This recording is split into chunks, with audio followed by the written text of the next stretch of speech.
dengan eh, materi multimedia pada malam hari ini. Rekan-rekan semuanya, saya akan membagikan materi presentasi yang saya harap melalui materi ini rekan-rekan semua bisa memahami tentang yang dinamakan konsep tentang multimedia. Apa yang menjadi dasar atau pengetahuan kita? Apa sih multimedia seperti itu? Nah, ini kita akan belajar bersama-sama. Nah, pada presentasi Anda melihat sendiri di situ ada gambar Stimik Aki, kemudian saya masukkan logo dari Stimik Aki dan nama mata kuliah kita di situ, ada nama saya juga di situ. Itu adalah multimedia. Apa yang menjadi summary pada malam hari yang kita pelajari? Yang pertama, kita akan belajar tentang jenis konten multimedia itu apa saja. Itu yang pertama. Yang kedua, perangkat lunak dan perangkat keras dalam multimedia. Nanti saya akan tunjukkan kepada rekan-rekan apa saja yang menjadi perangkat lunak dan perangkat dalam multimedia. Saya lanjutkan. Apa sih multimedia itu? Jenis multimedia merupakan perpaduan antara berbagai media dalam bentuk format file yang berupa teks, gambar, atau vektor atau bitmap, grafik, sound, animasi, video, interaksi. Seperti yang saya tunjukkan tadi, ada gambar, berbagai gambar, ada teks di sana. Kalau dua penggabungan itu sudah dinamakan multimedia. Ada teks di sana, ada gambar di sana. Jadi gambar yang saya tunjukkan di awal tentang pembukaan dari presentasi ini, itu sudah merupakan multimedia. Yang telah dikemas menjadi file digital. Jadi disatukan, komputerisasi yang digunakan untuk menyampaikan pesan kepada publik.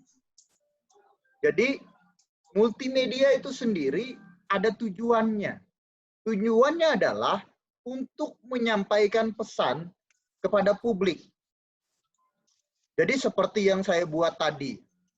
Contoh, sekarang kita sedang video conference. Rekan-rekan semua bisa lihat logo di belakang saya itu adalah logo dari Stimik Aki Pati. Betul? Kenal semua ya dengan logo ini. Tetapi sebetulnya kalau di belakang saya itu sebetulnya bukan gambar logo itu. Bukan gambar logo itu.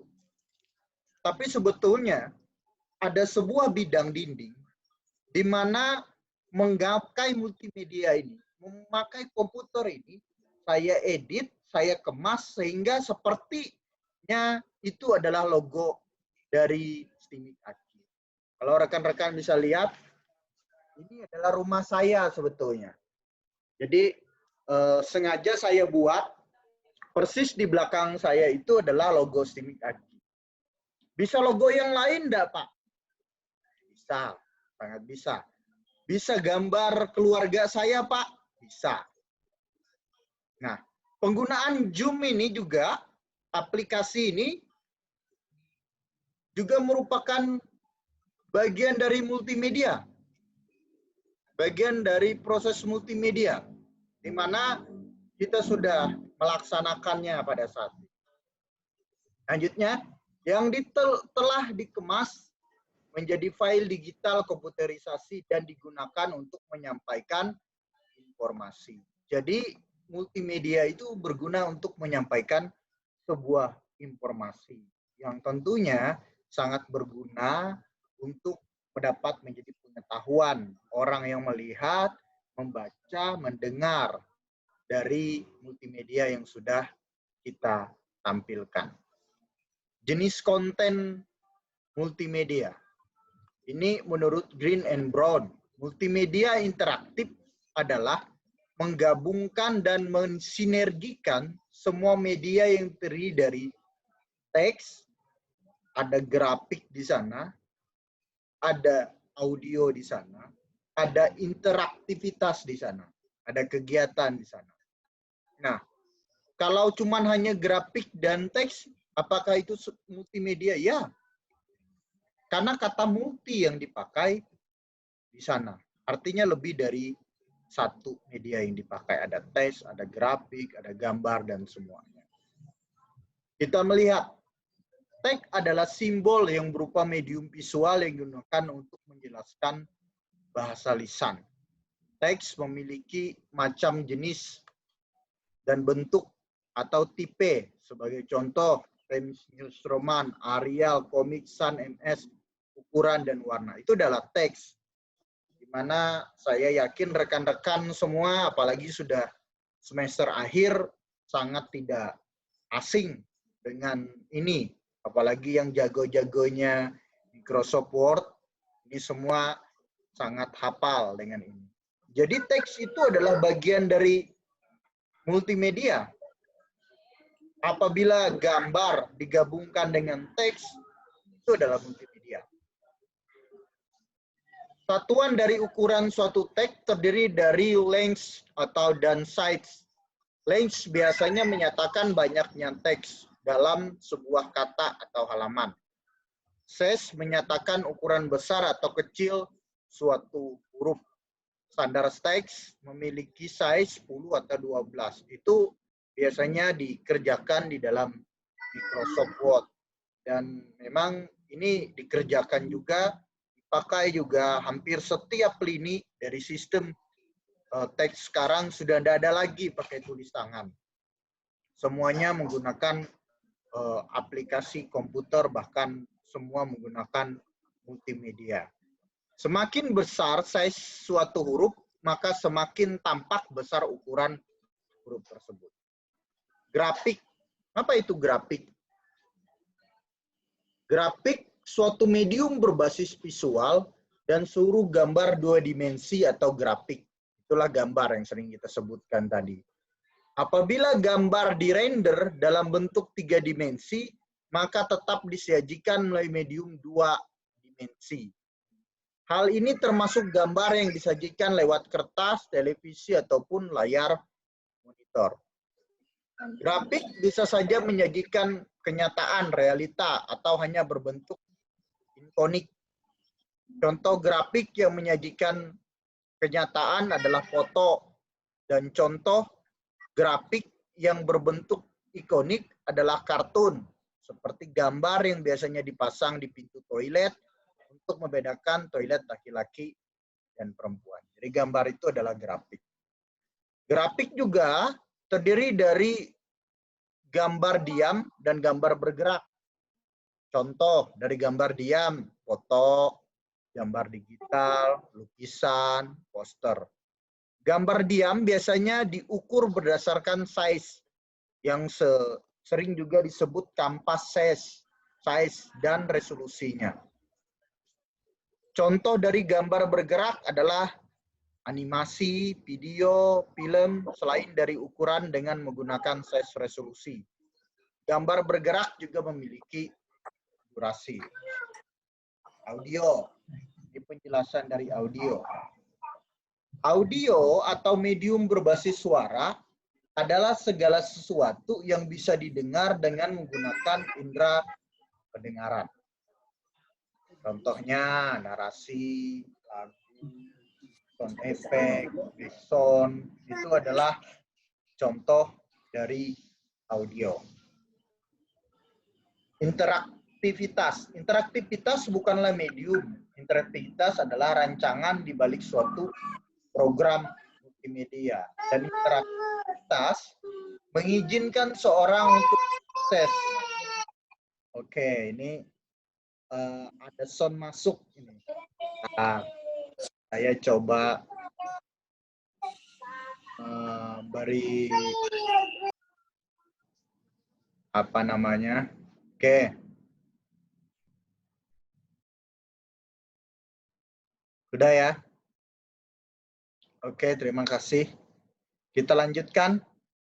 Dan interaktivitas mengizinkan seorang untuk mengakses berbagai macam bentuk media atau jalur di dalam suatu program multimedia. Sehingga program tersebut dapat lebih berarti sehingga memberikan kepuasan bagi pengguna. Interaktivitas dapat disebut juga sebagai interface design dan human factor design. Ini metode-metode yang dipaparkan menurut Green dan Brown tahun 2002. Dia menjelaskan terdapat beberapa metode yang digunakan dalam penyajian multimedia. Yang pertama berbasis kertas. Sekarang sudah zamannya lagi berbasis kertas, buku, majalah, brosur. Meskipun masih ada, tetapi penyebaran COVID-19 ini juga betul-betul berdampak. Jadi prediksi saya sebagai seorang akademisi, pada 3-4 tahun nanti, semua buku sudah tidak ada lagi yang cetak. Mungkin terlalu cepat 3 tahun, Pak. Ya, mungkin 5, 7, atau 10 tahun nanti, buku cetak itu sudah tidak ada. Dan peran multimedia sangat penting. Anak-anak yang generasi Z sudah tidak mengenal lagi buku-buku. Mereka nanti di dalam kehidupan mereka semuanya bergantung kepada media, bergantung kepada handphone, bergantung kepada laptop. Oleh sebab itu, peran kita sebagai kaum akademisi sangat penting di sini. Bagaimana melalui langkah cara kita untuk mempengaruhi generasi yang ada di bawah kita. Dan saat ini kita belajar tentang multimedia itu. Dan kita dari pelajaran ini bisa memprediksi 3-5 tahun ke depan sudah tidak ada lagi orang yang menggunakan buku seperti ini. Saya masih baca buku seperti ini. Nanti 5 tahun sudah tidak ada lagi. Semuanya akan baca melalui handphone. Bahkan tanda tangan pun nanti akan ada melalui digital.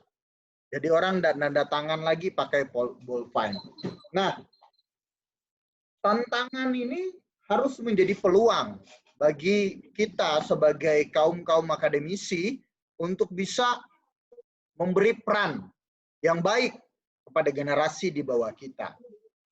Karena prinsip dari orang yang sudah dilahirkan terlebih dahulu, begitu, dia harus bisa mengajarkan kepada orang-orang yang di bawah dia untuk bisa mengerti tentang situasi ke depan yang lebih baik.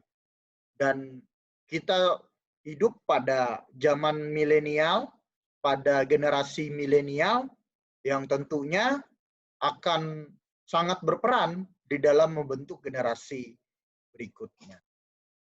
Ada lagi metode menurut Green and Brown. Dia menulis pernyataan ini pada tahun 2002. B. Berbasis cahaya. Slideshow, transparasi. Nah, ini sudah kita mulai. PPT itu bagian dari multimedia. Bagian metode yang disebutkan oleh Green dan Brown ini. Berbasis suara, audio. Contohnya adalah CD player. Sekarang sudah tidak ada CD player. Tape, recorder. Mungkin ada yang pasti pakai radio, mungkin ya, masih ada ya. Ada handphone juga yang sekarang masih ada pakai radio. Tapi itulah multimedia. Jadi multimedia itu mencakup berbagai bidang. Dan rekan-rekan yang mengambil jurusan teknik informatika itu pasti sangat kental dengan hal-hal ini. Bahkan bukan hanya Anda harus menguasai hal ini, masyarakat juga menuntut Anda bagaimana supaya Anda mengerti akan hal itu. Saya pernah bercerita dengan rekan-rekan sesama akademisi mengatakan bahwa, Pak, masa Pak, kita yang contoh kita teknik informatika ya, kita juga ditanyain, dianggap bisa semua. Bisa perangkat keras komputer, bisa melakukan hal-hal yang menyangkut komputer. Itulah pandangan masyarakat. Nah, sekarang kita teknik informatika. Kita dituntut untuk juga mengetahui dan menguasai multimedia. Sebetulnya, kelas multimedia dan jaringan itu ada jurusan tersendiri. Tetapi itu harus menjadi pengetahuan dasar kita manakala kita sudah mengambil jurusan komputer. Misalkan disuruh diminta edit foto, akan ditertawakan kita jika kita kok enggak bisa sih, padahal itu mungkin bukan bagian kita. Tetapi itulah masyarakat yang memang harus kita pahami bersama, dan kita harus pintar menempatkan diri kita. Kita harus cerdik, betul-betul cerdik, walaupun kita bukan membidangi hal yang seperti itu, tetapi sebagai orang-orang yang akademisi kita dituntut untuk minimal tahu. Oleh sebab itulah pelajaran mata kuliah ini memberikan kepada rekan-rekan semuanya tentang pengetahuan tentang multimedia. Berbasis digital yang berikutnya. Metodenya berbasis digital. Jadi setelah suara, berbasis gambar bergerak, film, animasi, itulah metodenya. Berbasis digital. Contohnya komputer dan lain sebagainya. Ini adalah sejarah-sejarah dari multimedia komputer. CPU, RAM 2 MB, harddisknya dulu hanya, bayangkan, 30 MB. Itu tahun 90, rekan-rekan. Kita bisa lihat grafiknya bagaimana. Anda bisa bayangkan jika pada saat ini harddisk Anda itu pada zaman tahun 1990 yaitu 30 MB atau RAM 2 MB. Saya yakin semua komputer yang Anda miliki sudah tidak ada yang seperti ini. Ya, tapi prediksi saya, nantilah saya akan cerita. Ini 93. Ada peningkatan. RAM jadi 4 MB. Harddisk 160 MB. Terus 96 juga meningkat. Ada penambahan terus. Nah, itulah yang ada di dalam multimedia. Saya ingin memperkenalkan Anda tentang multimedia. Dan prediksi saya 3-5 tahun ke depan, RAM 4 GB sudah tidak ada lagi gunanya. Bahkan bukan hanya nanti, sekarang ada RAM yang sudah 128 kalau tidak salah. 32, ya 128. Nah, prediksi saya, ini RAM ya, bukan harddisk. Prediksi saya ada 500 GB ada RAM di tahun 2000, mungkin 2025, 2026. Anda bisa lihat, perkembangan teknologi itu setiap bulan terus berkembang. Ilmu komputer berbeda dengan pelajaran-pelajaran yang lain. Anda tidak bisa teori atau bahan yang Anda ambil 3 tahun yang lalu. Kenapa tidak bisa? Karena perkembangan komputer selalu berkembang. Hampir setiap bulan ada perkembangan terus. Dan ini secara fokus dikerjakan oleh ahli-ahli di bidangnya.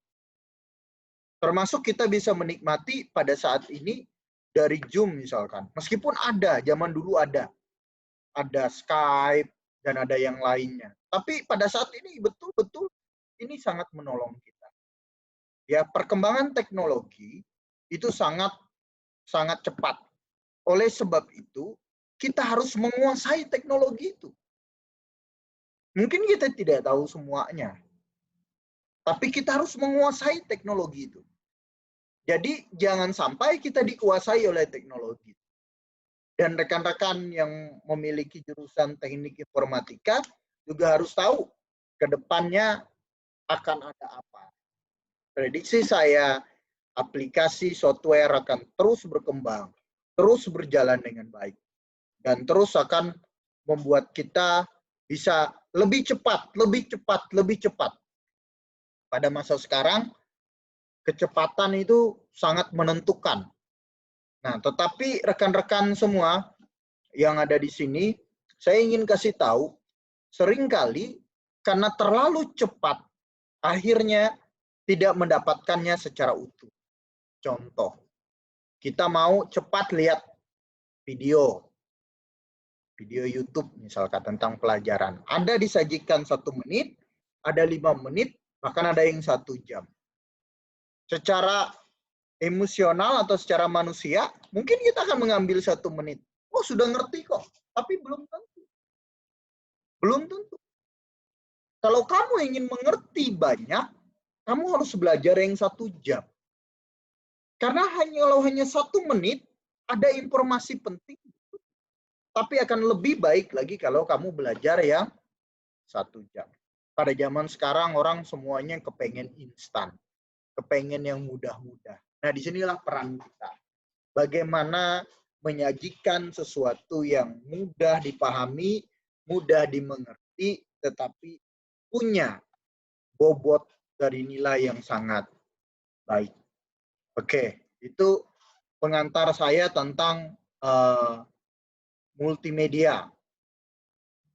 Jadi ini materi-materi besok. Rekan-rekan saya minta untuk bisa belajar memahaminya, karena semua materi yang saya sampaikan persis ada di dalam Google Classroom. Itu semuanya. Dan saya minta juga kepada rekan-rekan semua untuk bisa belajar dengan sungguh-sungguh. Saya, rekan-rekan, memberikan tugas. Ini sudah diperingatkan oleh Zoom. Oke, saya memberikan tugas kepada rekan-rekan semua yang diambil dari Google Classroom. Sebentar, saya akan coba lihat. Oke.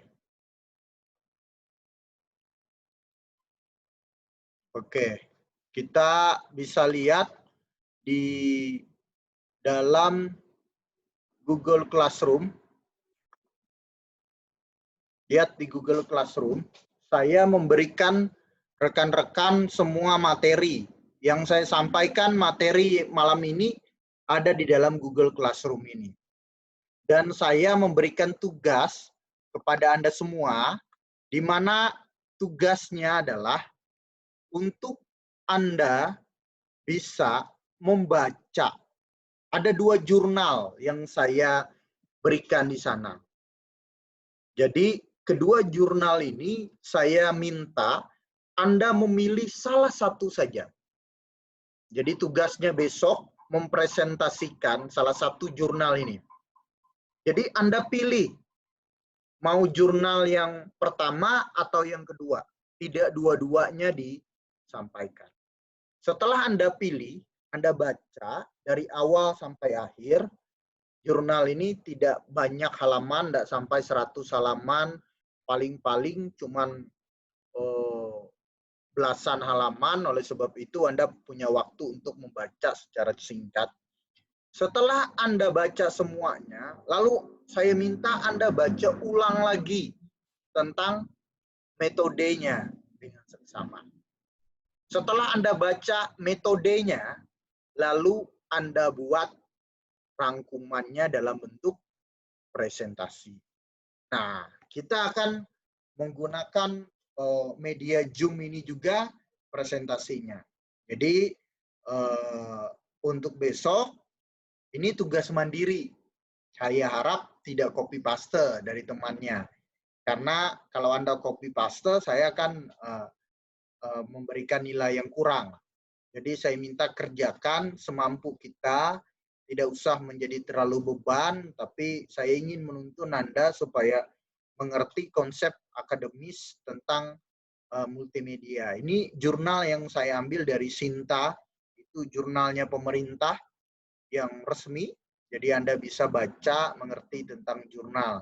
Jadi minimal Anda bisa tahu tentang apa yang menjadi penyebaran multimedia sekarang itu digunakan untuk apa aja sih?